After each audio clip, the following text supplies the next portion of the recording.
Warning. Curse of Strahd spoilers ahead. We rejoin Barakas the rogue, Nala the druid, Xaeli the ranger, Torrin the paladin, Ireena, Esmeralda, Zandala, and Boblia after the party defeated the druids occupying the winery. The party tends their wounds while the ravens, who were instrumental in destroying twig blights, have resumed quietly watching the party from the rafters. Before we continue, please make sure you've subscribed to my channel. It helps me out a lot. Become a patron for exclusive insights in my series after the episode. Xaeli angrily marches over to Novril. What the f*** are you doing here? What do you mean? You disappeared out of f***ing nowhere. You just left me in the woods and you're just at a f***ing winery getting blasted out of your mind. Are you kidding? Novril looks away as his face flushes, embarrassed. Boblia stands next to Xaeli and growls at Novril. I was chasing the tieflings. We ran through the forest for a while because despite their weakness, they were fast. I chased them as they ran headlong into heavy mists, and then I ended up here. And you just got drunk? You can't leave here once you get here. Don't you understand? Yeah, we'll see. There's been a lot of, oh, you can't do blah blah blah unless blah blah blah that we've done anyway. Your excuses. No, as in if you walk into the mist surrounding this land, you must turn back or perish. Yeah, I get it. I'm just saying I'm not going to be in the shithole forever, so we're gonna find a way out. Xaeli walks over to Zandala and grumpily hugs her. How would I contact a sentient piece of armor? Nala pokes the armor. Hey, are you awake? Of course we are awake, you fool. Ooh, it's grumpy. For armor wanting me to reclaim it from the cursed ones, you could have better manners. What kind of corruption are you seeking to purge from the world? Blights. Corrupted creatures. Filth.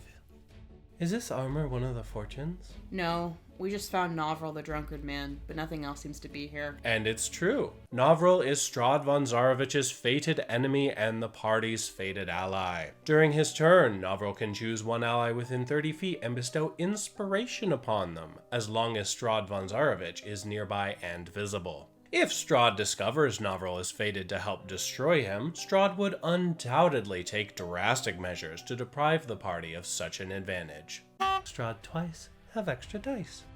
So, armor, what are you? Where did you come from? We were created by Shantea.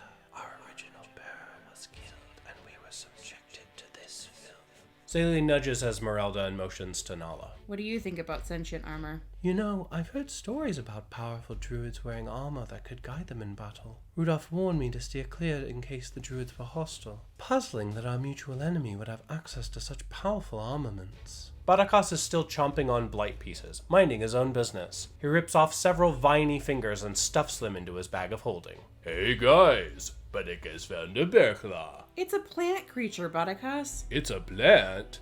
Barakas thought it was a bear. Oh gosh. Are you sure it's a wolf? I don't really care, to be honest, so it's whatever. It's a bear. Alright, Barakas found a bear paw. Bear claw would be funnier because then he could have found a pastry. Torrin meanders onto the second floor, inspecting the wine vats for what the druid could have placed inside. Xaeli joins him and inspects the side of the railing. A careless pour has splashed some syrup outside of the vat. Barakas heads past Torrin and Xaeli on the second floor, still enjoying his blight snack. Barakas thinks they need elevators in this building. Barakas found a vial. Barakas thinks this is a poison. What makes you think it's a poison? Barakas knows a lot about poisons. So the vats have been poisoned? Probably. I can fix it. Torrin slowly goes between the vats and casts Purify Food and Drink, removing the unintended poison content from them. Barakas save your guy's life.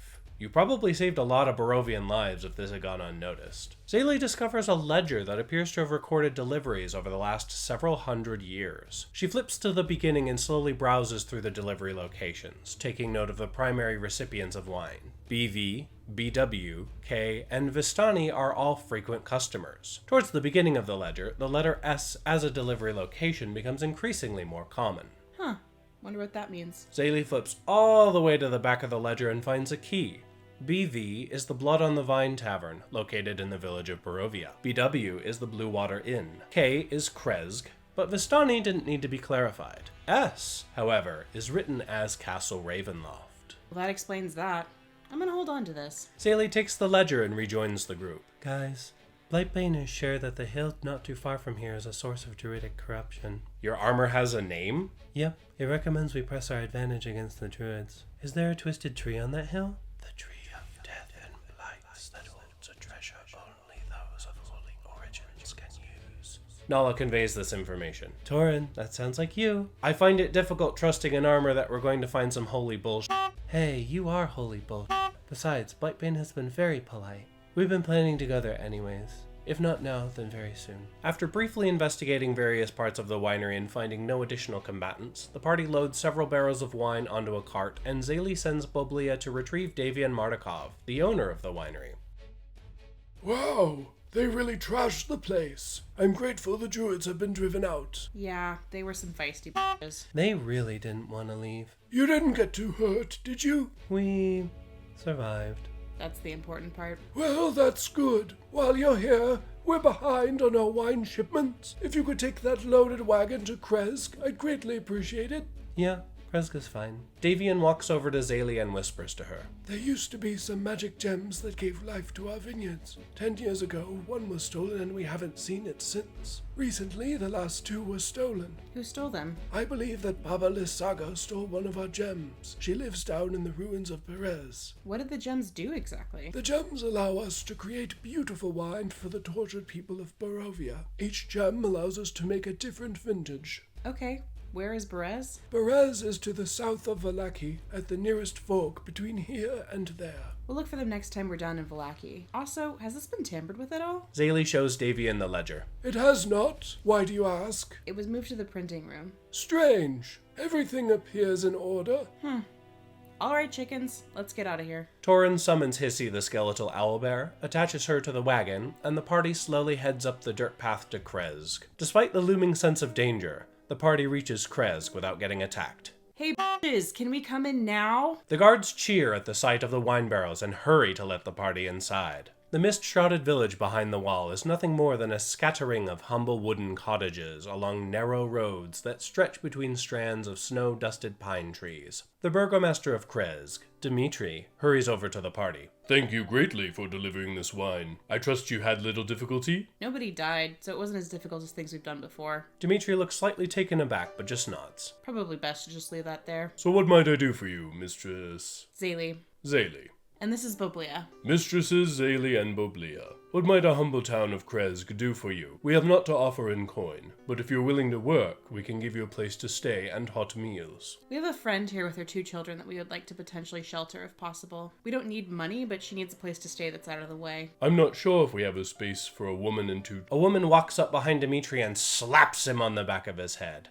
Hard. Dmitri, how dare you? We will not turn away a woman and her 2 children. Well, I like you. The woman curtsies. I am Anna, Dmitri's wife. Who is this woman that needs shelter? Make her the burgomaster. She's better. Sweetie, why don't you introduce yourself? I am Ireena of the village of Barovia. These children are not mine, but are in my care. Anna's eyes mist with sadness. We recently lost our last child to sickness. If you wish, we can take care of these children and raise them as our own. I'm sorry to hear that. Dmitri, fetch them some food. They're clearly hungry after having brought the wine all this way. Dmitri leaves quickly. What is it with men and driving bargains for basic decency? I understand the need for living within means, but it seems we forget how to be kind to each other. You got me. We pretty much just help people at this point since we have little want for material goods. You understand well how we live in Krezk. You and your friends are welcome to stay with Dmitri and me, should you need lodging. There is no inn in Krezk. What do you guys think? Anna seems to have her head on straight. I'm unsure about all of this. It seems Dmitri would love nothing more than our immediate departure. Hopefully Ireena will be safe here. Ireena slowly wanders away to a nearby gazebo overlooking a small lake. Is Dmitri going to be a about us staying with them? Who cares? Let's stay here and rest a bit. Yeah, we need to recuperate and keep an eye on how Ireena acclimates. If she hates it here, there's no point in leaving her behind. I'm gonna go check on Ireena. That's a good idea. Let's all head over. As the party heads over to the lake, they see Ireena staring into the waters, seemingly mesmerized. Girl, are you okay? It calls to me. Oh, good. That's a great sign. Shall we intervene? It's concerning, but I think we should see what calls her before we intervene. Is there a secret conversation I'm not privy to? Not that I know of. Ireena is standing near a pool at the north end of the village that shimmers and sparkles. Near its shore sits an old gazebo on the verge of collapse. A wooden statue of a mournful man, its paint chipped and faded, stands in the gazebo as if waiting for someone.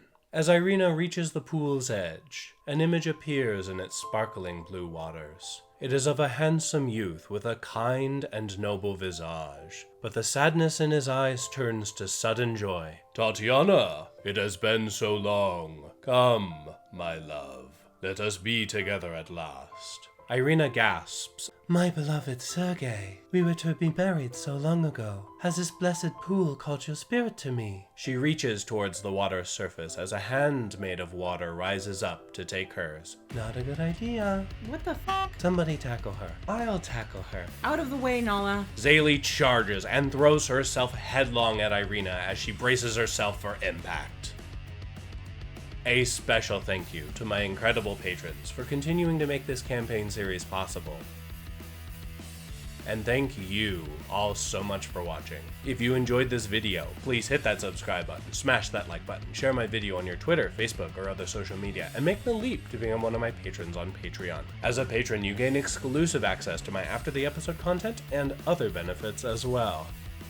I'll see you all next time.